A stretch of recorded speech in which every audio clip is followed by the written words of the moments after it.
Buenas tardes. En nombre del Instituto de Estudios Superiores de la Ciudad de México, Rosario Castellanos, les damos la más cordial bienvenida a este espacio creado para ustedes. En el marco de los encuentros académicos denominados Charlando con tu docente sobre los escenarios laborales del tecnólogo ante la transformación digital de la licenciatura en Tecnologías de la Información y la Comunicación. Es importante mencionar que la licenciatura en Tecnologías de la Información y la Comunicación posee una importancia muy particular y es acorde al siglo XXI, donde las tecnologías adquieren una vital importancia, ya que la información, tecnología y comunicación son conceptos que se distinguen y se caracterizan en nuestra sociedad, y a partir de los cuales pueden entenderse las transformaciones en el mundo, el cual es una parte muy importante, ya que se rige por la tecnología. Esta licenciatura nos permite formar profesionales de la calidad, competitivos, poseedores de conocimientos, habilidades y competencias, y que tienen una actitud de liderazgo, comprometidos con su actualización permanente, ya que es una licenciatura que constantemente tiene cambios y que siempre va a estar transformándose y va a ir acorde a la tecnología que impera en nuestro tiempo. En esta ocasión, disfrutaremos del conversatorio Elige la computadora correcta. Es un caso práctico. Para ello contamos con la presencia del maestro Fernando Delgadillo Serrano. Él es gerente de la empresa Sumitel Pachuca, y también contamos con la presencia del maestro Raimundo Rodríguez González, docente de la licenciatura en Tecnologías de la Información y la Comunicación. Haremos una pequeña semblanza de los ponentes que nos acompañan. El maestro Fernando Delgadillo Serrano se desempeña como encargado del laboratorio de cómputo en la escuela Secobam, en el plantel Pachuca, donde también imparte materias de ofimática, tiene una especialidad en mantenimiento y soporte técnico en equipo de cómputo. Asimismo, también imparte clases en el Instituto COSIPA Pachuca y también laboró en Sumitel Pachuca como encargado de sucursal. Por su parte, el maestro Raimundo Rodríguez González es maestro en tecnología educativa. Se ha desempeñado en los últimos 13 años en la educación, tanto de manera presencial como virtual. Tiene una trayectoria en Prepa en línea CEP como administrativo y docente. También colaboró en la Universidad Digital del Estado de Hidalgo y actualmente es docente en el Instituto de Estudios Superiores de la Ciudad de México, Rosario Castellanos. Le gusta la exploración de las nuevas aplicaciones educativas que le permitan poder compartir con sus estudiantes para su propio aprendizaje. A continuación, le doy la palabra al maestro Raimundo para iniciar este interesante conversatorio. Adelante, maestro Raimundo. Gracias, maestra. Bueno, damos la bienvenida al maestro Fernando y gracias, maestra, y a los presentes que están hablando.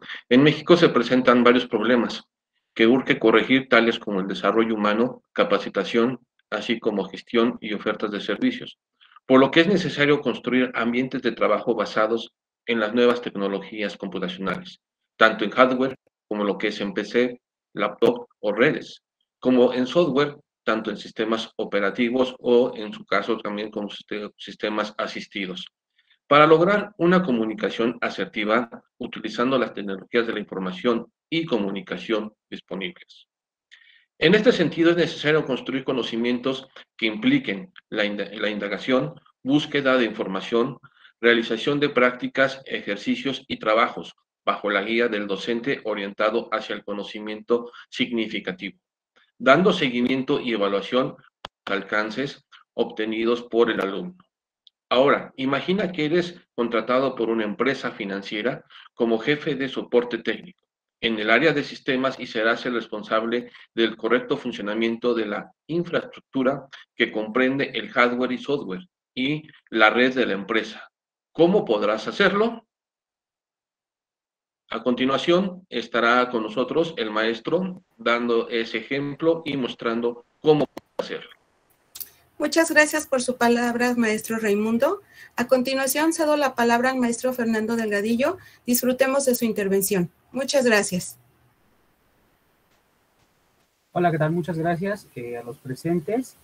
Y bueno, en este caso vamos a tomar el tema de cómo es que debemos de elegir un equipo de cómputo, tomando en cuenta algunos puntos básicos pero a la vez teniendo en cuenta que es importante conocer ciertos componentes o cómo es que funcionan, con la finalidad de así poder adquirir un equipo de cómputo adecuado que cumpla con las necesidades, pero sobre todo sin hacer un gasto innecesario, que muchas veces ese es el principal problema que tenemos, ya que, bueno, pues nosotros pedimos asesoría muchas veces y la asesoría a veces no es la correcta, y de eso vamos a tratar este tema, de cómo uno como usuario puede adquirir un equipo de cómputo sin hacer un gasto pues doble en este caso.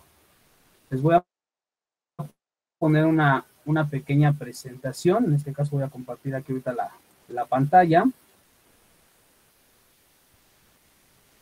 para poder ir checando la presentación. Bueno, pues como ya lo habíamos tomado, este tema es de cómo elegir una computadora, ¿no?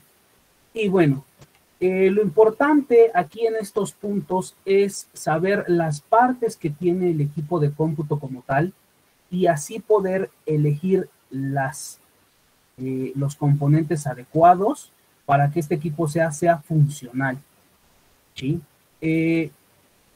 Dentro de lo que yo siempre les hago mucho hincapié y siempre les comento, lo más importante es cuál es el uso que tenemos que darle a nuestro equipo, ya que muchas veces en algunas tiendas nosotros llegamos pidiendo asesoría, como lo mencionaba hace un momento, y nos quieren vender un equipo que muchas veces es más excesivo de lo que necesitamos.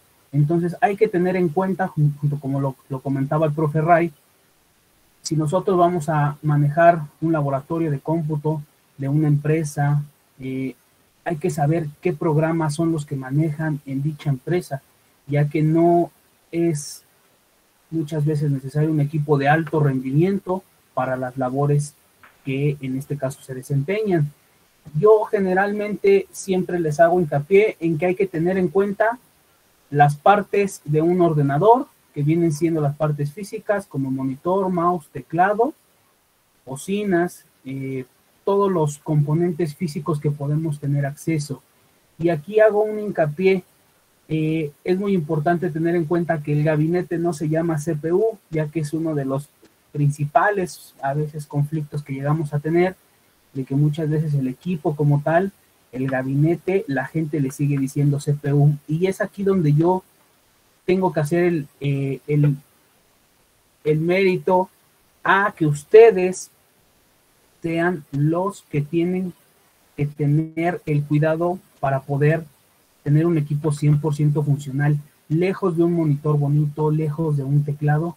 El importante es el gabinete, ya que este es el que nos va a permitir trabajar correctamente con todas las aplicaciones que nosotros le vayamos a demandar. ¿Sí? Las partes que componen un gabinete son el CPU, la memoria RAM, tarjeta madre, discos de almacenamiento, ya sean discos de estado sólido o discos mecánicos, una fuente de alimentación, muchas veces se integran tarjetas de video, sistemas de enfriamiento, unidades ópticas, ¿por qué no mencionarlas? Ya si bien es una tecnología que casi está obsoleta, hay empresas que todavía trabajan con unidades de CD, y bueno, pues hay que contemplarlo dentro de nuestro gabinete, ya que pues de eso dependerá la funcionalidad de nuestro equipo. La parte más importante para nuestro gabinete es y siempre va a ser el microprocesador, ya que, pues bueno, este es el componente principal que se va a encargar de realizar todos los procesos de nuestra computadora. Cada que nosotros notemos un equipo con bajo rendimiento, muchas veces es porque el procesador es insuficiente para lo que nosotros vamos a trabajar. Es la parte más importante. Llámese equipo de escritorio, llámese equipo laptop, llámese equipo all-in-one. E incluso, ¿por qué no?, dispositivos móviles como tablets o smartphones, ya que es el componente que, como lo mencionaba, realiza los procesos y es uno de los componentes que casi nunca se puede reemplazar. Ustedes a un equipo le pueden colocar más memoria RAM, le pueden colocar más almacenamiento, pero un microprocesador o procesador no lo podemos reemplazar tan fácilmente, al menos que sea un equipo de escritorio. Aquí sí es posible reemplazarlo sin ningún inconveniente, pero en equipos móviles muchas veces este viene soldado o prácticamente viene soldado, y pues en este caso no se puede reemplazar de una manera simple. Si bien hay métodos para hacerlo, pues no es algo muy común. Entonces, si nosotros tenemos un equipo con un microprocesador lento, aunque nosotros los demás componentes los podamos escalar, por decirlo, pues no vamos a tener una mejora muy considerable. Aquí vamos a encontrarnos dos marcas principales en el mercado, obviamente hablando en equipos de cómputo, ya sea laptops o de escritorio, como lo viene siendo Intel, como lo viene siendo la marca AMD. Son las dos marcas principales. Y bueno, aquí en esta pequeña imagen podemos notar del lado de Intel que tenemos algunas versiones, como lo viene siendo el Atom, Celeron, Pentium y la línea de los Core i3, Core i5. Aquí vamos a hacerlo de esta manera. Para procesos básicos de oficina, vamos a tener en cuenta que tiene que ser de un procesador Pentium hacia atrás, ¿sí? Estos primeros 3 procesadores que podemos encontrar son la línea de entrada o la línea básica. Son equipos básicos para procesos de ofimática, para procesos de páginas de internet, pero sin llegar a un rendimiento tan acelerado. En el medio siempre yo les comento, Core i3 es el procesador adecuado para hacer procesos básicos, medianos y ya superiores en cierto modo, ya que es un procesador que cuenta con algunas otras tecnologías, como lo vienen siendo mayor velocidad, mayor rendimiento, mejores herramientas internas, que ya sería meternos en algo mucho más específico, pero de manera general el procesador Core i3 viene siendo la gama media en cuanto a procesadores. Core i5, Core i7, pues ya son procesadores que nos van a permitir un desempeño para edición de video, edición de fotografía, de audio, arquitectura, juegos, por ejemplo. Ya la línea Core i9 ya es un equipo todavía mucho más superior, que esta relativamente tiene poco tiempo en el mercado, poco tiempo en comparación a las otras versiones, pero no deja de tener un rendimiento más alto que sus hermanos, vamos a decirlo de esta manera. Por el lado de AMD, pues igual encontramos lo que viene siendo la línea de entrada, que aquí solamente en esta imagen aparece la línea Athlon, pero pues por ahí nos vamos a encontrar procesadores que ustedes podrán encontrar como A4, A6, A9, por ejemplo. Siguen siendo procesadores de entrada. Yo los compararía con un procesador Pentium de alguna manera hacia atrás, ¿no? El Athlon vendría siendo entre Celeron y Pentium, está dentro de la media, pero bueno, sigue siendo procesadores de entrada. Ya posteriormente, como lo podemos notar, hay una cierta similitud, ya que aparece en lo que viene siendo la línea Ryzen 3, que sería el equivalente a un i3, aunque si bien esto es un debate en rendimientos, de una manera muy general, como lo es esta sesión, podemos identificar o asociar de una manera muy directa Core i3 con Ryzen 3, y así sucesivamente hasta un Ryzen 7, pues con un Core i5. Aquí por su parte, hacia arriba encontramos un Triple Reader, sería su equivalente a un i9. Como les repito, si bien van unos más arriba, unos más abajo, no hay mucha diferencia al momento de ya realizar un proceso como tal. Son sus equivalentes más directas. Solamente como mención, vamos a encontrar que del lado de Intel y del lado de AMD manejan sockets diferentes. ¿Esto qué es de los sockets? Bueno, pues simplemente es el lugar en donde vamos a colocar nuestro microprocesador para poder trabajar o donde va. Hay que tener en cuenta que el socket de Intel no es compatible con AMD y viceversa. Hay diferentes versiones de sockets. Ahorita voy a mencionar aquí un poquito el por qué hay diferentes versiones. independientemente pues que son de las marcas. Vámonos a lo que viene siendo la velocidad de nuestro microprocesador. Como ya lo mencionamos, pues es el que va a darnos la velocidad del equipo. Esta velocidad es representada en gigahertz y muchas veces ustedes hacen, bueno, ¿y qué es esto de los gigahertz? Pues viene siendo la capacidad que tiene nuestro procesador para poder realizar los procesos o los trabajos. Yo aquí muchas veces les hablo de una manera muy general para que se entienda de manera más directa y es muy fácil. La velocidad del procesador la vamos a interpretar como la cantidad de información o de procesos que puede realizar cada ciclo de trabajo o cada tiempo que, en este caso, un procesador, una manera de entenderlo es como si fuera un reloj. Entonces, en un segundo hace una cantidad de procesos, ¿sí? Es una manera muy fácil de entenderla. Un ejemplo aquí nos marca en esta imagen 3.20 GHz. Es como hablar de 3.200 procesos en un segundo, por decirlo de alguna manera global. Esa sería una manera de identificarlo. Obviamente, a mayor velocidad, en cierto modo en gigahertz, pues vamos a tener mejor fluidez en nuestro equipo, ya que, por el contrario, si nosotros tuviéramos un procesador a 1.2, estamos hablando de 1.200.000 procesos o 200.000 procesos en un segundo. Entonces, esa es una manera fácil y práctica de entender lo que es la velocidad de procesador. A mayor velocidad de procesador, mejor rendimiento vamos a tener. Y lejos de tener, en este caso, una velocidad, también el microprocesador cuenta con núcleos. ¿Qué vienen siendo los núcleos? Pues igual, viene siendo la cantidad de microchips o de procesos que puede realizar cada parte de nuestro procesador. Hace un momento hablábamos de 3.2 GHz o 3.200 procesos.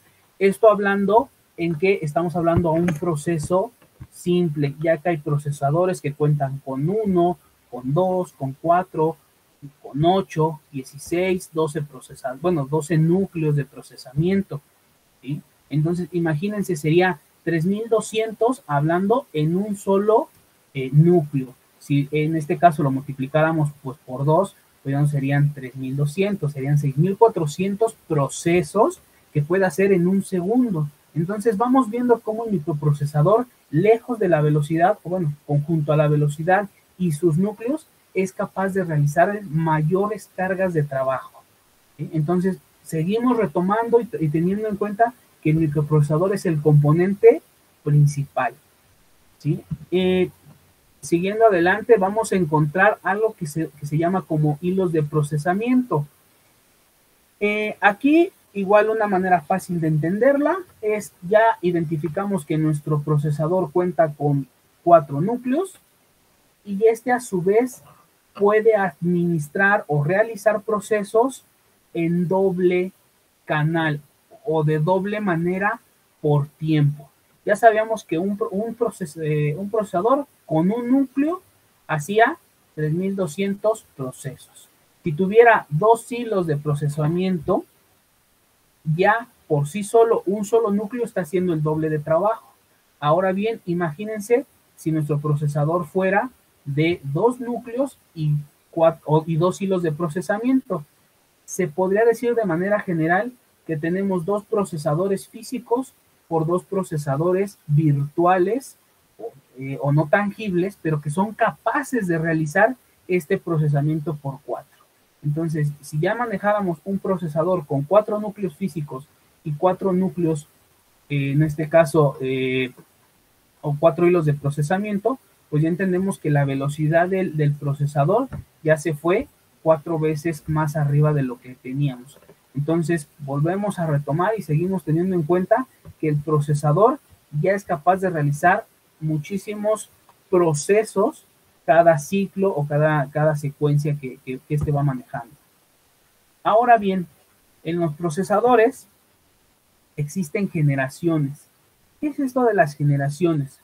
Pues bueno, vienen siendo mejoras que realizan las dos marcas, llámese Intel o llámese AMD, con la finalidad de poder agregar mejores velocidades, de incorporar nuevas tecnologías, ya sea en capacidades de video, ya sea en procesamientos de hilo, ya sea que renueva su tecnología. Por ejemplo, aquí nos menciona que hay tecnologías de 10 nm, que se vienen siendo nanómetros. Es la capacidad de lo siguiente: poder hacer un procesador cada vez más pequeño físicamente, pero manteniendo eso que estábamos hablando hace un momento, manteniendo un buen rendimiento, manteniendo una buena velocidad, una cantidad de núcleos sorprendentes, que esto a su vez hacen que los procesadores de nuevas generaciones pues nos permitan llegar a procesos mucho más, aún más que difíciles, a cargas de trabajo que anteriormente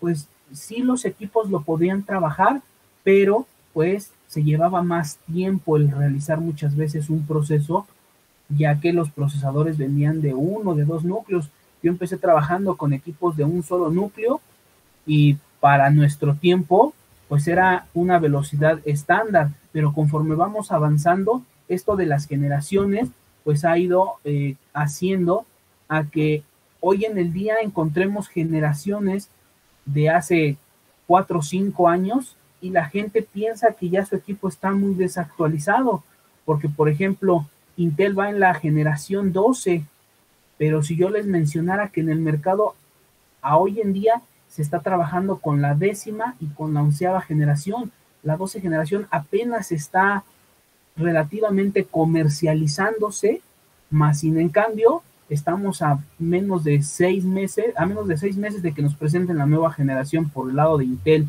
Por el lado de AMD, pues vamos apenas en la 5ª generación.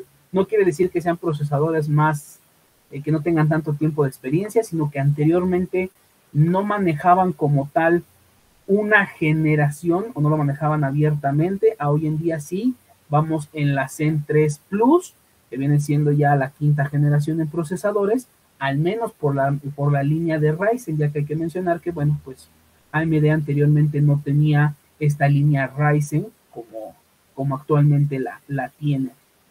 Y aquí hay que tener en cuenta lo siguiente: todos los procesadores, llámese Intel o AMD, manejan una pequeña nomenclatura, un pequeño número, ya sea en su caja o bien en su encapsulado superior, que trae información que es importante, ya que muchas veces nosotros al manipular un equipo, pues lo vemos físicamente y podemos decir, pues en este caso, qué tipo de procesador es, ya que Intel, por ejemplo, está hablando de un Intel Core. En los primeros números, pues obviamente identificamos que es un Core i7. El primer número después del segmento de la categoría, vamos a encontrar el número 9, el número 8, el número 12, lo cual hace hincapié a qué generación de procesador es. Esto aplica de las dos marcas, ¿no? Llámese Intel o llámese AMD.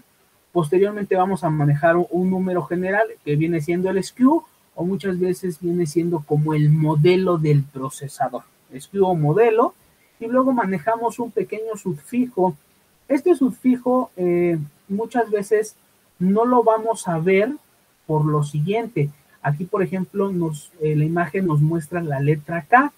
Viene siendo un procesador desbloqueado, un procesador el cual pues no maneja un límite en cuanto a velocidad, ya que permite físicamente y por medio de algunos programas llevar su velocidad un poco más alto, lo esfuerza de tal manera. Por ejemplo, en equipos móviles vamos a encontrar, después de este SKU, vamos a encontrar la letra U, que viene siendo el sufijo de que es un procesador de bajo consumo. ¿Qué quiere decir esto? Bueno, pues que no maneja o no requiere mucha energía eléctrica para trabajar, no genera tanta temperatura, ¿sí? Porque hay que tener en cuenta que a mayor velocidad en un procesador vamos a generar mayor temperatura. En este caso, en la línea U o el sufijo U indica que es un procesador de bajo consumo, pero pues en cierto modo, al ser un procesador de bajo consumo, no alcanza velocidades tan elevadas. Entonces, es una manera de identificar estos procesadores. Por ejemplo, pues por la línea de Ryzen, en la imagen ustedes pueden observar que nos demuestra un poquito más, o algunos otros sufijos que maneja, ¿sí? Como algunos procesadores no manejan gráficos, por ejemplo, y algunos procesadores como por ejemplo la línea K, pues vienen sin ventilador. Son cosas que hay que contemplar, pero de una manera muy general, eso es lo que podemos identificar en una nomenclatura de un microprocesador. Ahora bien, ya retomando o abarcando estas primeras diapositivas, podemos notar lo que viene haciendo el procesador. Ahora bien, el segundo... Maestro, perdón, maestro. Ahorita, como usted menciona, pues lo importante es que cuando nosotros adquiramos un equipo es ver el procesador, ¿no? El procesador va a ser la parte elemental, como es el cerebro, el que va a estar trabajando, el que va a estar haciendo todo, es donde debemos de hacer una mejor elección. Ahorita a continuación usted va a hablar sobre otros componentes, pero la parte fundamental es el procesador, ¿verdad? Sí, como lo mencionaba, porque no se puede reemplazar y porque es el que nos va a dar la velocidad de nuestro equipo. Gracias. No, de que, y retomando, aquí encontramos el otro componente principal que viene siendo la memoria RAM. Es un componente que se utiliza para almacenar temporalmente la información de manera muy general. Cuando nosotros encendemos un equipo, nosotros vemos que inicia el logo de que está cargando nuestro sistema, que es lo que se está realizando. El microprocesador está agarrando o pidiendo la información de nuestro disco duro o de nuestro disco de almacenamiento para llevarlo temporalmente o momentáneamente a nuestra memoria RAM para poder mostrarnos el sistema. Entonces aquí ya es donde encontramos el segundo componente importante, ya que pues como lo menciono, ¿no? Permite llevar la carga de todos los archivos que se tengan que abrir para que ustedes puedan ver un sistema, para que ustedes puedan ver una ventana, puedan abrir un programa, por ejemplo Word. El programa Word o los archivos principales del programa en ese momento se están mandando a la memoria RAM, ¿sí? Aquí es donde encontramos este componente. Hay varios tipos, como lo viene siendo DDR1, DDR2, DDR3. Actualmente en el mercado se encuentran DDR5, pero yo les puedo mencionar que la DDR4 todavía está en el mercado, al menos hasta el momento de este video, pues llevando la mayor parte. Independientemente de los tipos, como mencionábamos hace un momento, aquí hay que tener en cuenta que es la que va a trabajar con nuestra carga de trabajo, y que esta en la mayoría de los casos se puede actualizar. Si tu equipo viene con 4 GB, en la mayoría de los equipos podemos llevarla más arriba, a 8. Entonces, en cierto modo, pasa a ser en lo personal y para mucha gente el componente de segunda importancia, ya que este sí no lo permite actualizar. Hay algunas líneas de equipos muy básicas que no nos permiten actualizar este componente, pero en la mayoría no tenemos ningún problema para actualizar esta capacidad. Solamente como mención, identificar que tenemos memorias SODIMM y UDIMM. Ustedes me van a decir, bueno, ¿qué es esto? De manera muy fácil. La memoria SODIMM es la memoria de un tamaño más pequeño, que es la que se utiliza en equipos laptops y en algunos equipos all-in-one o todo en uno. ¿Sí? La memoria UDIMM son memorias más largas o más grandes y pues son las que se utilizan en este caso pues para equipos de escritorios, servidores y pues también equipos all-in-one, ¿por qué no? Todavía se llegan a encontrar en algunos equipos. Aquí las capacidades y frecuencias hay que tener en cuenta que estas siempre desde que se empezó a trabajar con esto de informática siempre han ido al doble. Anteriormente eran 128, 256, 512, después 1024 que viene siendo 1 giga, 2 gigas, 4, 8, 64 gigas. Hoy en día el base es 8, aunque todavía con equipos de 4, pues todavía se puede trabajar hoy en día de manera de manera normal. Aquí, para algunas cuestiones es importante de que muchas veces vamos a encontrar en algunas memorias algunas nomenclaturas. Por ejemplo, aquí nos muestra un XMP. Esto aquí hace referencia a que la memoria es capaz de llevarla a un rendimiento superior en cuanto a frecuencia se llama. No hay que malinterpretar esto, porque luego me dicen, bueno, es que mi memoria es de 8 gigas, pero como tiene esta tecnología, usted me está diciendo que me va a dar el doble de capacidad. No, el doble de capacidad no, te va a dar el doble de rendimiento en cierta manera, porque el XMP, hagan de cuenta que viene siendo esa virtualización de sus procesos o de elevar lo que viene siendo la frecuencia de la memoria en ciertos lapsos de tiempo, con la finalidad de que ya habíamos hablado hace un momento lo que viene siendo los gigahertz, que les mencionaba yo que era la capacidad de hacer más procesos. La frecuencia en una memoria RAM es la velocidad del reloj, que en este caso se mide en megahertz, es capaz de ejecutar la cantidad de procesos. Por ejemplo, ustedes van a encontrar en el mercado DDR4 3200 MHz. Quiere decir que esta ejecuta 3200 millones de ciclos o de procesos en un segundo. Entonces, si con la tecnología XMP nos está diciendo que podemos llevar a cabo un proceso más elevado, pues indicaría que esta frecuencia se vería alterada, obviamente de manera temporal. No se trabaja siempre con habilitando esta función, y pues nos permite un mejor rendimiento, no capacidad, un mejor rendimiento al momento de estar realizando los procesos. Esa es una manera de entender lo que viene siendo la frecuencia y algunas tecnologías que muchas veces encontramos en las memorias RAM. Ahora bien, pasando a otro componente que viene siendo los 3 componentes principales de cualquier equipo de cómputo: procesador, memoria RAM y tarjeta madre.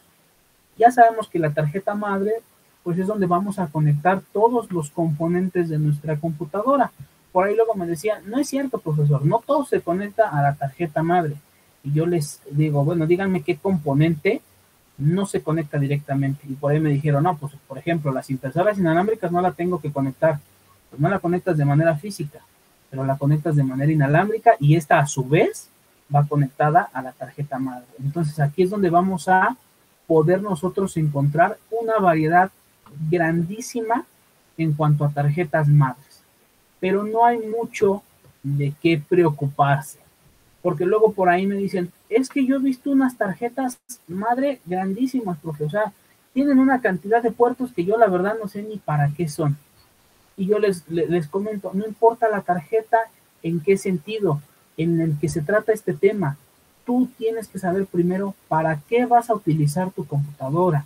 Si tu computadora va a ser para una oficina, no necesitas una tarjeta como la que te estoy mostrando en imagen, porque esta tarjeta nos permite tener 3 tarjetas de video conectadas y trabajando al mismo tiempo. Nos permite tener una cantidad, por ejemplo, de 12 discos o de 8 discos duros al mismo tiempo. Muchas veces no es necesario eso. Por eso es la importancia de saber y siempre tener en cuenta cuál es el uso que se le va a dar a este equipo, ya que en esta tarjeta que ustedes la ven más pequeña, la del lado izquierdo en este caso, bueno, pues vemos una tarjeta mucho más simple. Por ejemplo, en el número 8 podemos ver que solamente tiene 2 ranuras y en la otra imagen tiene 4. Ahí es la capacidad para las memorias RAM, y aquí es donde hacemos el siguiente paréntesis. La tarjeta madre va enfocada a qué. Primero que nada, ¿qué procesador estoy utilizando? ¿Es Intel o AMD? Ok, es Intel, perfecto. Tengo que conseguir una tarjeta de la línea de Intel. Después de esa tarjeta ya tengo procesador. ¿Qué capacidad le quiero poner a mi memoria RAM? ¿Quién nos da esta capacidad? Nuestra tarjeta madre. Ya que nuestra tarjeta madre, en sus especificaciones de ella, nos va a decir, yo soy capaz de trabajar con 32 GB de memoria RAM. Esa capacidad total siempre se va a dividir entre la cantidad de puertos que nosotros encontremos. En este caso maneja 2, pues estamos hablando que en cada puerto podemos colocar una memoria, ya sea DDR3, DDR4, dependiendo de la que nos especifique. Bueno, pues vamos a poder colocar una de 16 o dos de 16. Y esta tarjeta madre también nos va a decir, ¿sabes qué? Yo sí puedo trabajar con la tecnología de la que mencionábamos, XMP, por la línea de, en este caso, las memorias RAM, si es que nos permite. Entonces, por ejemplo, aquí tenemos una tarjeta que es un modelo, no sé si ustedes lo alcancen a notar, es un modelo H410, es una tarjeta de entrada, pero es una tarjeta que tanto le puedes colocar un procesador Celeron, como le puedes colocar un procesador Core i7. Entonces va a decir, bueno, profe, y entonces, si a esa tarjeta tan pequeña le puedo poner un procesador Core i7, ¿es posible trabajar con esa tarjetita y, por ejemplo, realizar gaming? Sí, es posible, ya que hoy en día la mayoría de los juegos nos piden entre un base 8 y base 16 GB. Yo aquí les estoy mencionando, esta tarjeta llega a 32 sin problemas. Podría utilizar una tarjeta relativamente de entrada para yo poder realizar, por ejemplo, un proceso de gaming o para poder hacer un proceso de una edición de video. Ahora bien, ¿no es lo adecuado? No, a lo mejor no es lo adecuado. ¿Por qué? Porque hay que tener en cuenta que muchas veces, lo mencionábamos, nuestro equipo vamos a tender a escalarlo o a llevarlo a mejor rendimiento. Y al llevarlo a mayor rendimiento, pues necesito mayor cantidad de puertos. Entonces, por eso y algunas otras cosas, es que se crean tarjetas de un tamaño superior o de mayor performance, ya que podemos conectar más tarjetas de video, mejor tarjeta de audio, mejor tarjeta de internet, más dispositivos de almacenamiento, entre muchos otros componentes. Pero no quiere decir que si yo apenas voy a empezar con un equipo gaming, tenga que forzosamente comprar la tarjeta más grande que encuentre en el mercado, ya que, como lo mencionábamos, los tres componentes, procesador, memoria y tarjeta, son los que nos van a dar realmente el rendimiento de nuestro equipo. ¿Sí? Creo que hasta aquí estos tres componentes son de los más importantes y, como les mencionaba, ¿no? Solamente cambian la cantidad de puertos, ya que estos en sus especificaciones, esto es a más de decir 5 años hacia acá, por decirlo de alguna manera, la mayoría de las tarjetas, ya las frecuencias de bus, porque también manejan frecuencias de bus, ya las estandarizan desde un modelo H410 hasta, por ejemplo, unos modelos que, si no me equivoco, aquí es una Z270. Bueno, pues en este caso manejan la misma cantidad de frecuencias. Obviamente la versión gaming maneja todavía frecuencias superiores, pero pues lo estándar que vamos a encontrar en el mercado, por ejemplo, hace un momento les hablaba de la DDR4 3200, es una frecuencia ya relativamente alta para la versión del procesador, de la memoria RAM, y pues esta la soporta cualquiera de los dos equipos, llámese en este caso 8, 16 GB, 32, obviamente la pequeña ya no la soporta, y la tarjeta más grande sí la podría soportar. Pero pues ya, aquí ya vamos identificando que muchas veces no necesitamos una tarjeta tan grande. Ahora bien, entramos ya al componente de almacenamientos. Aquí vamos a encontrar los discos duros mecánicos, que son los discos clásicos que anteriormente y que hoy en día se siguen trabajando. Estos dispositivos, dentro de sus características principales, es que son de grandes capacidades. ¿Y por qué digo de grandes capacidades? Porque los podemos encontrar desde 500 GB, 1 tera, y yo he visto discos de estos de 10, de 12 terabytes. Estamos hablando de una capacidad enorme de almacenamiento en la cual nosotros podemos guardar muchísima información. Son muy durables. ¿Por qué digo que son muy durables? Porque hay discos duros en lo personal que yo los tengo trabajando desde el año 2007 tal vez, y pues vamos en el 2022 y hoy en día mi disco duro sigue funcionando sin relativamente mayor problema, siempre y cuando pues teniendo los debidos cuidados, ya que estos manejan partes móviles que pues mediante un golpe se pueden ver afectadas. A hoy en día solamente trabajamos con conexiones de tipo SATA. Anteriormente se manejaba una conexión IDE, que era una tecnología que ya es obsoleta hoy en día. que manejaba una velocidad de transferencia muy baja. Aquí, como podemos ver, encontramos que hay diferentes tipos de SATA, SATA 1, SATA 2, SATA 3. En cierto modo, podemos identificar que las frecuencias que manejan entre cada uno son diferentes, 1500, 3000, y volvemos a ese punto, ¿no? La capacidad que tiene de, en este caso, recibir información y administrarla o de guardarla directamente en el componente. Velocidades, aquí ya hablamos de velocidades en megabytes. ¿Por qué? Porque es la cantidad que puede guardar o extraer para poder nosotros tener acceso o guardar algún archivo. En el SATA 1 serán 150 megabytes sobre segundo, y bueno, pues podemos ver que, por ejemplo, SATA 3, que es de la tecnología que se está manejando actualmente en discos duros de tipo mecánicos, es hasta 600 megabytes sobre segundo, y es una velocidad de transferencia superior. Esas son como que las características más primordiales de un disco duro. A hoy en día, un disco duro de este tipo, ¿para qué nos va a servir? Para guardar nuestra información. ¿Es posible instalar el sistema y trabajar directamente? Sí, sí es posible. Ya habíamos mencionado, son durables, pero para esto es que ahorita sigue el siguiente componente, que es mucho mejor. ¿En qué sentido? Ahorita lo vamos a ver más adelante. Hay que tener en cuenta, existen dos tamaños principales, 3.5, que son discos de tamaño grande, son los que se utilizan en equipos de cómputo o DVRs o grabadores de cámaras de videovigilancia, y tamaño 2.5, que vienen siendo pues tamaños más compactos, que es el que utiliza generalmente las laptops, ¿no? En las especificaciones de nuestro disco duro vamos a generalmente encontrar la marca, que en este caso en la imagen es Seagate, nos muestra que es de 14 terabytes, imagínense cuánta información se podría guardar ahí. 3.5, pues el tamaño, utilizar tecnología SATA 3, habíamos mencionado que hasta son 600 megabytes sobre segundo, y nos muestra 7200.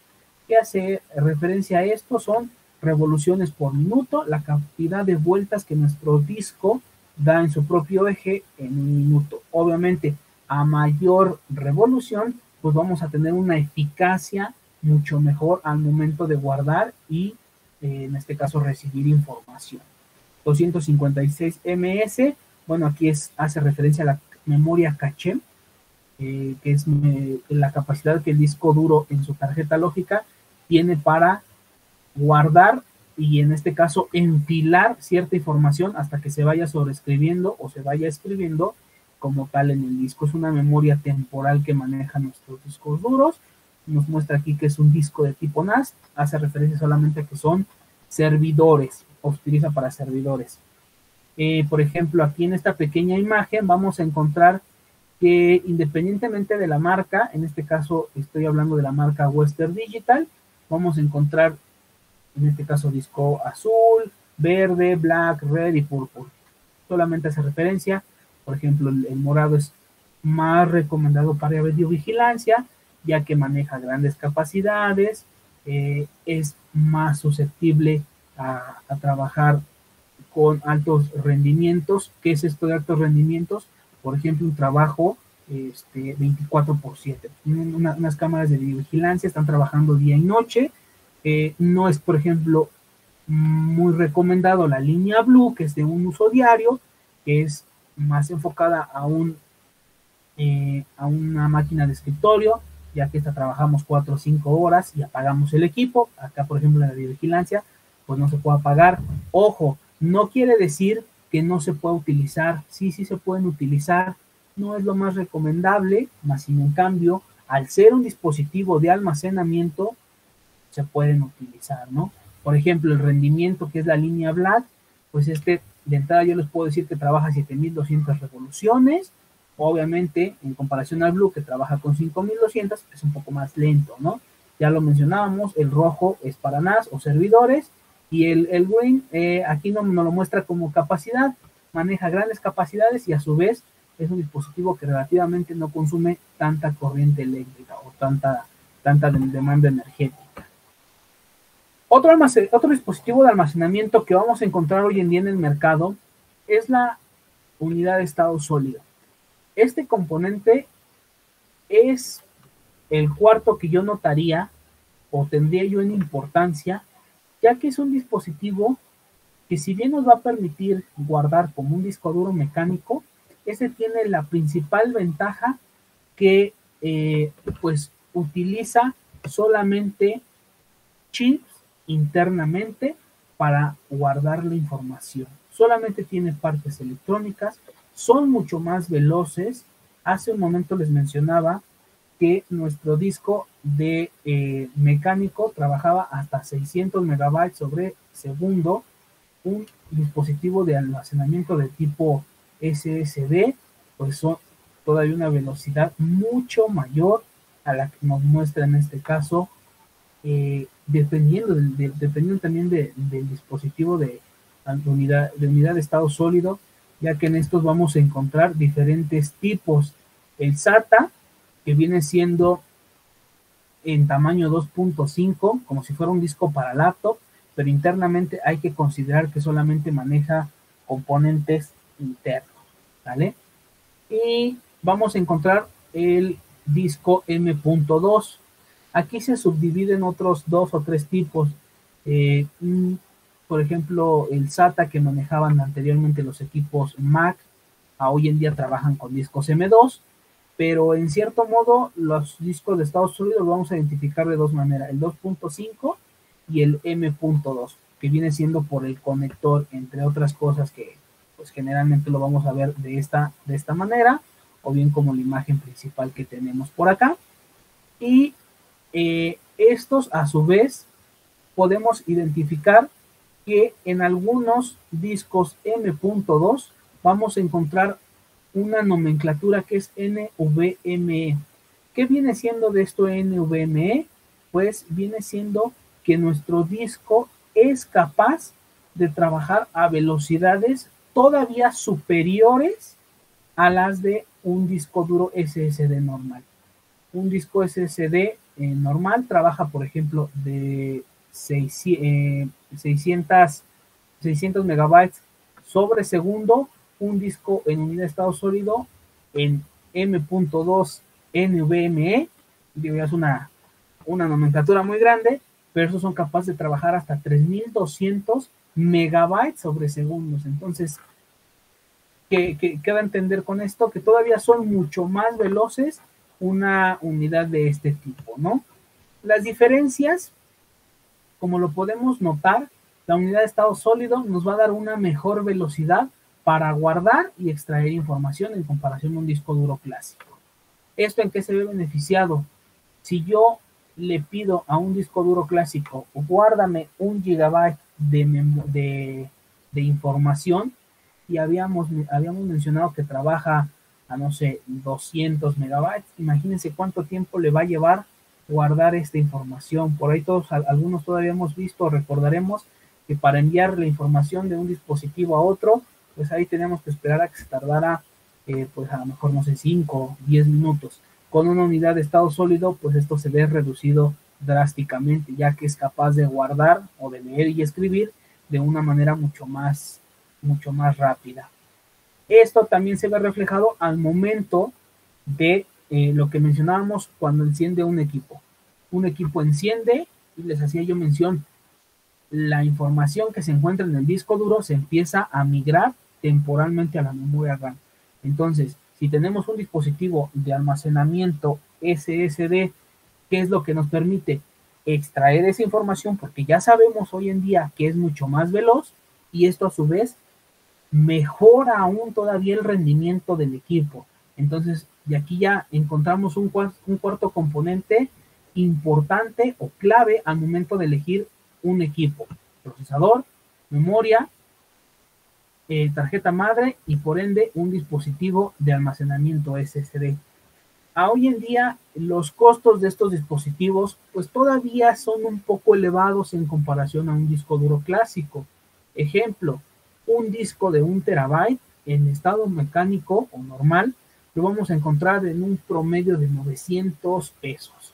Por esa misma cantidad de dinero vamos a encontrar un disco de 240 gigabytes, o quiere decir un cuarto de la capacidad. ¿Sí? Todavía es una tecnología relativamente cara, pero que trae beneficios muy, muy buenos al momento ya de estar trabajando, porque permite un rendimiento mucho mejor en nuestro equipo.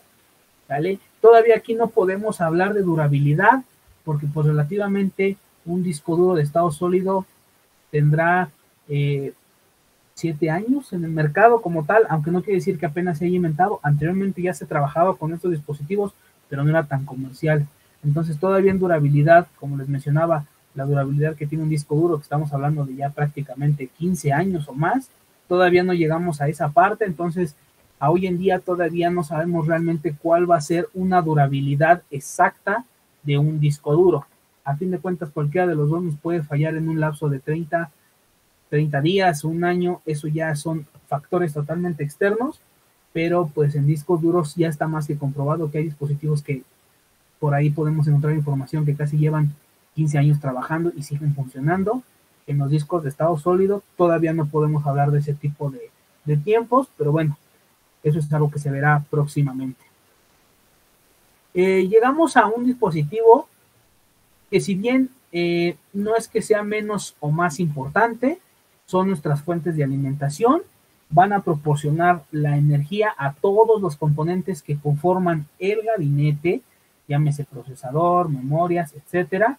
Estos hay de diferentes capacidades, se miden en watts, hay desde 800, 350, 500, 750, 650.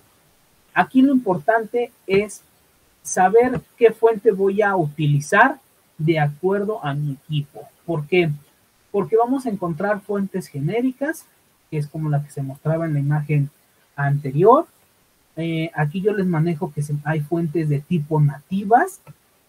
Otra cosa, algunas las conocen como heredadas. Aquí ya son como que cuestiones de enfoques, pero de una manera muy general es lo siguiente.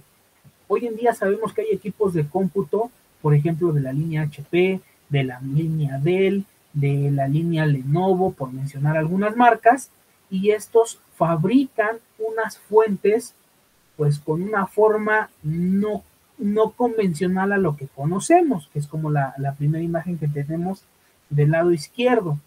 ¿Sí? Esta fuente tiene unas formas y conectores a veces especiales que son diseñadas de acuerdo a los gabinetes que utilizan.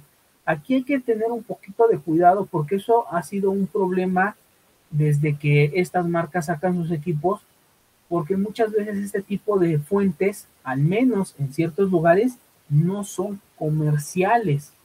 ¿Sí? Por ejemplo, hay lugares, por ejemplo, aquí en Pachuca, que este tipo de fuentes no las encuentras en una tienda normal de cómputo. A lo mejor te las mandan a traer por pedido, pero no son tan fáciles. Y ojo aquí, ¿por qué? Pues nosotros seguimos con la idea de que estamos encargados de un equipo, de un laboratorio de cómputo. Entonces hay que tener cuidado, por si nosotros nos falla una fuente de estas, hay que tener en cuenta esto al momento de realizar un cambio. Es mejor utilizar en cierto modo fuentes genéricas que nos permitan reemplazar y sacar el trabajo adelante, ¿no? Que sería lo más importante. Y acá abajo encontramos fuentes de alto rendimiento o certificadas. ¿Qué viene siendo esto? Vamos a encontrar acá algo que se conoce como certificación plus en las fuentes de alimentación, y es la eficacia que tienen o que les dan en rango. ¿Por qué? Porque ya les había mencionado que una fuente, por ejemplo, la vamos a encontrar de 500 watts. Pero estos 500 watts en una fuente normal o de tipo nativa, muchas veces no son efectivos. ¿No son efectivos en qué sentido? Llega a los 500 watts, pero solamente en ciertos picos o en ciertas cargas de trabajo, por lo cual, en cierto modo, podemos quedarnos un poco cortos de alimentación eléctrica para todos los componentes del equipo. ¿Sí? Para eso fue diseñada la certificación 80, que la podemos encontrar en gold, en bronce, en silver, platino y titanio. Pero en sí viene siendo la capacidad que tiene la fuente para darnos la eficacia. Por ejemplo, aquí nos muestra esta pequeña tabla de un 80, habla de un 90% de eficacia en la capacidad total de la fuente. Sí, estamos hablando que son 500 watts a un 80% real de poder proporcionar esa energía por largos tiempos, tiempos prolongados. Lo vamos a entender de esa manera. A lo mejor mi procesador requiere 300 watts en un pico porque estoy haciendo un proceso específico y de repente pues ya no lo ocupé. Pero esta fuente certificada es capaz de quedarse siempre trabajando en 500 watts al 80% desde que tú la enciendes hasta que tú la apagas. Esa es una manera de entenderlas. Y en este caso, en la certificación Plus, generalmente se va a utilizar en equipos de alto rendimiento, llámese para edición de video, de fotografía, de juegos, de arquitectura, es donde se utiliza este tipo de fuentes, ya que pues exige esa calidad de corriente o esa estabilidad, vamos a llamarlo de esa manera. Hay muchas conexiones en cuanto a fuentes se llama, todas en general manejan los mismos, un conector principal para la tarjeta, un conector para alimentar de manera o apoyar a lo que viene haciendo el procesador, para los discos de almacenamiento, en este caso aquí volvemos a encontrar conexiones SATA, ¿sí?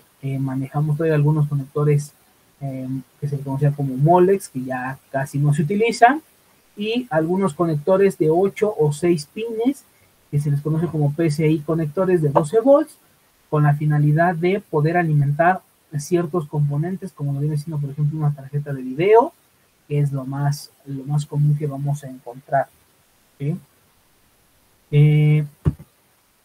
Y aquí, haciendo de una vez referencia a las tarjetas de video, pues de manera muy general es aquel dispositivo que nos permite mejorar nuestros gráficos para ciertos procesos o para, por ejemplo, multimedia, edición de video, edición de audio también por ahí se llega a utilizar y bueno, por ahí hoy en día a lo que conocen como minería.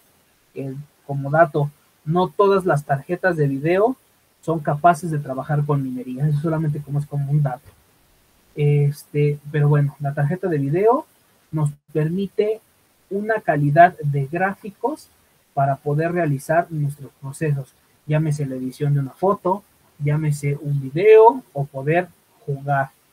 Hoy en día podemos decir que las tarjetas de video manejan un solo conector, que es el PCI Express o PCI, y pues bueno, aquí las vamos a encontrar de diferentes capacidades, 2, 4, 8, hasta 24 gigas, que ya son capacidades muy grandes. Vamos a encontrar dos marcas principales, lo que viene siendo la línea AMD o lo que viene siendo la marca de NVIDIA. ¿Sí? Aquí hay que mencionar algo muy importante. En su primera imagen que ustedes están observando, pueden ver una tarjeta relativamente simple, que yo les puedo decir que es de 2 GB. Esta tarjeta es una tarjeta de entrada que nos va a permitir trabajar con con HD, por ejemplo, en videos, al momento de reproducir, al momento de hacer una edición de una foto, ¿por qué no? E incluso por ahí a lo mejor algunos videos. Pero hay algunas otras características y tecnologías que hay que considerar al ya momento de trabajar con otras cuestiones. ¿Por qué? Porque no porque nuestra tarjeta sea de 2 gigas, van a ser iguales todas las que vamos a encontrar en el mercado, ya que estas manejan tecnologías internas diferentes. Aquí solamente les puse algunos ejemplos, pero por ejemplo podemos encontrar memorias de 2 gigas en GDDR3 y GDDR5. ¿Qué quiere decir? Que manejan memorias internas en generación, vamos a decirlo, 3 y en generación 5. Si vemos esto, hace referencia a que nuestra memoria o nuestros 2 gigas que nos está permitiendo para absorber esos gráficos de memoria de manera temporal, pues no deja de ser una memoria RAM, por decirlo de alguna manera, la cual se integra en nuestra tarjeta de video. También vamos a encontrar esa tecnología. Entonces ya lo mencionábamos desde el principio, la memoria DDR3 maneja cierta frecuencia y la memoria DDR5 pues maneja una frecuencia más alta. Entonces yo creo que a estas alturas de esta presentación ya identificaríamos que una memoria DDR5, pues es capaz de procesar mucho más rápido esa información, ¿sí? Entonces, aquí es donde podemos tener en cuenta ese punto, ¿no? Son 2 gigas, pero una es con tecnología GDDR3 y la otra es GDDR5. La DDR5, por ende, va a ser de mejor rendimiento, a pesar de que siguen siendo 2 gigas. Otra tecnología que podemos encontrar es la de PHYSX. De una manera muy general, es meternos muchos en tecnicismos, pero de manera visual podemos notar en nuestra primera imagen, en la parte de arriba, tenemos deshabilitada o no bien integrada esa tecnología en nuestra tarjeta de video, y sí, nos va a permitir, por ejemplo, aquí en este caso, poder jugar en este caso con este juego que vemos en pantalla, pero al momento de nosotros de tener activada esta tecnología, podemos darnos cuenta que hay cosas que la tarjeta, o que no tiene activada la función, no nos está permitiendo visualizar. ¿A qué vamos enfocados aquí? Pues aquí muchas veces esto me ha tocado, por ejemplo, generalmente en juegos, me dicen, oiga, por ejemplo, cuando trabajaba yo en la tienda, yo vi un video de un influencer que me decía, cuando él está jugando ese juego, yo veo muchos detalles, veo que las piedras se le caen del juego y muy detallado el juego, y ahora que lo juego yo en mi compu no se ve de la misma manera. ¿Por qué es? Bueno, pues porque tu tarjeta de video que tú tienes no cuenta con estas tecnologías que permiten, lo que decíamos, mejorar todo eso visual para ofrecernos una mejor experiencia, ¿sí? Por ejemplo, aquí en la otra tecnología que es VSync, pues es sincronizar tanto el monitor como la tarjeta de tal manera que no haya un desfase de imagen.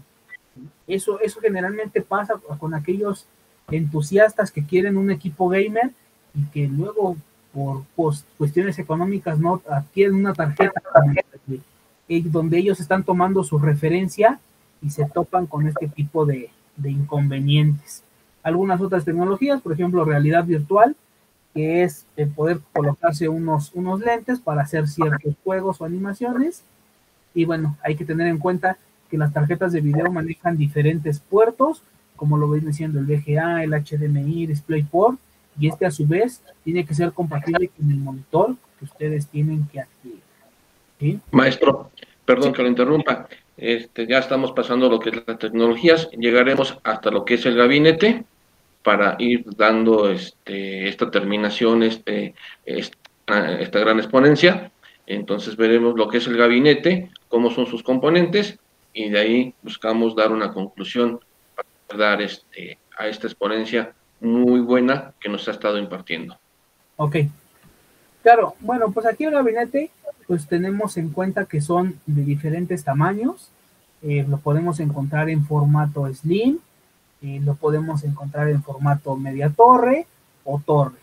Y pues lo que mencionábamos es en donde vamos a integrar todos los componentes que mencionamos anteriormente durante la presentación, y que estos a su vez pues tenemos que tener en cuenta que dependiendo de la tarjeta madre pues vamos a elegir estos componentes, ya que si yo elijo una tarjeta madre, por ejemplo gamer, pues obviamente no la voy a poder colocar en un gabinete slim, ¿sí? Hay que tener esa coherencia en ese sentido. Hay algunos gabinetes, por ejemplo los básicos, que ya vienen con una fuente integrada, y yo les puedo asegurar que equipos de alto rendimiento o torres completas, pues en su mayoría todos vienen sin una fuente. ¿Por qué? Pues porque esta se va a adecuar a los diferentes requerimientos que el usuario quiera. ¿Sí? De manera muy general, eso es los componentes de un gabinete. Y bueno, pues para ir cerrando esta presentación, ya tenemos en cuenta qué componentes son los que se trabajan, y de esta manera podemos decir que para un equipo básico hay que tener en cuenta que necesitamos, por ejemplo, un procesador de entrada, ya lo habíamos mencionado, Celeron Pentium, pero si yo quiero llevar este proceso un poquito más elevado a, por ejemplo, procesos de contabilidad, procesos que requieran trabajos en Excel, ya en cierta experiencia mejor, pues ya estaríamos utilizando, por ejemplo, un procesador Core i3, o incluso un Core i5, dependiendo de la carga de trabajo, equipos de edición de video, imagen, pues ya estaríamos hablando que lo recomendable sería un i5, pero con un i3, una buena memoria, como ya lo habíamos visto, unos 8, unos 16, un dispositivo de almacenamiento, por ejemplo, en SSD para la carga del sistema, y con un disco duro mecánico para guardar información, sería adecuado, y así sucesivamente, ¿no? Si estuviéramos hablando de un equipo, por ejemplo, para un gamer, que es como que muchas veces lo más solicitado por la gente, podríamos utilizar un Core i5. Yo les puedo asegurar que hoy en día, con un procesador Core i5 o un Ryzen 5, con una capacidad de memoria RAM como base 16 por 32, un dispositivo de almacenamiento de unos 512 gigabytes en unidad de estado sólido y un disco de 2 teras, una tarjeta de 4 gigas, ya por ahí ya vimos que la mejor tecnología, por ejemplo GDDR5, que venga con estas tecnologías incorporadas para ofrecernos un mejor rendimiento, una fuente certificada, porque hay que tener en cuenta que todos los componentes demandan cierto consumo, y estos a su vez tienen que ser soportados por la fuente de alimentación, ya que si nuestra fuente de alimentación no es suficiente, pues en este caso no vamos a poder alimentar correctamente los componentes, y estos no van a funcionar de manera correcta.